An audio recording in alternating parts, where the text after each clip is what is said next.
Okey, Assalamualaikum warahmatullahi wabarakatuh. Hai, macam sama je perangai. Tengok ni aim ni line merah, kotak hijau, setup buy. Risiko asal tinggi, kita rendahkan risiko.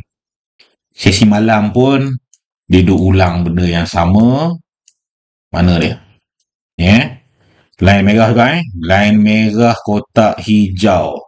Risiko asal tinggi, kita rendahkan risiko kepada yang lebih rendah, yang lebih sesuai dengan scalper lah. Dengan kita ambil sebelah tick kan, kita ambil 6 tick, blok harga, fast breakout blok harga. Kalau ikut kepada pattern blok harga ni, dia duduk dalam pattern apa ni? Dalam pattern nombor 4. Jadi kita menggunakan pattern nombor 4, iaitu setup long. Setup long.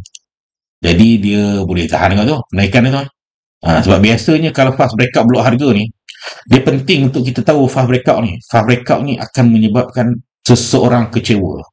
Siapa kecewa bila break support tapi harga masuk balik dalam? Seller lah kecewa. Seller akan taking profit, seller akan hit button buy. Tak kira lah dia orang hit secara panik ataupun dia orang tunggu structure kan. Jadi bila kita dah nampak tu, ada peluang lah untuk kita scalper ni untuk mengambil peluang dalam harga seller tengah bawa keluar dia orang punya profit ataupun taking profit. Maksud dia harga akan naik lah, sebab dia berkait dengan action daripada si seller. Seller buat action apa? Seller hit button buy untuk taking profit. Harga naik atas, kita tak ada position, kita masuk buy nak follow dia orang punya action. Tingkah laku dia orang iaitu dia orang hit buy. Hit buy kita maksimum kat mana? Kalau ikut blok harga ni maksimum di sinilah, sebelum line ungu. Jadi setup kita yang paling cun ialah dekatan dengan line merah. Cerita dia dekat dengan line merah aja. Contoh petang tadi pukul 2.30 tadi. Yang ni setup ni risiko tinggi, berjaya rendahkan risiko. Yang ni nak kata dia dah ada setup buy, tak ada setup buy, dia ada setup sell je. Jadi kalau kita nak kata dia buat fast breakout pun belum lagi lah, syarat tak cukup lagi. Itu yang dia boleh turun. Cuma setup yang tengah-tengah ni dia biasanya akan slowing down sikit lah.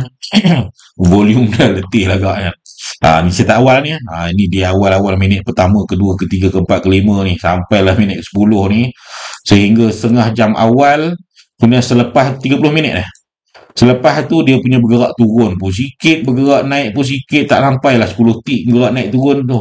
Tapi kalau kita berjaya dapatkan setup opening, insyaAllah lah nak target 10 tu senang capai. Kategori sure win tinggi. Okay bos, Assalamualaikum. Line merah, setup cun.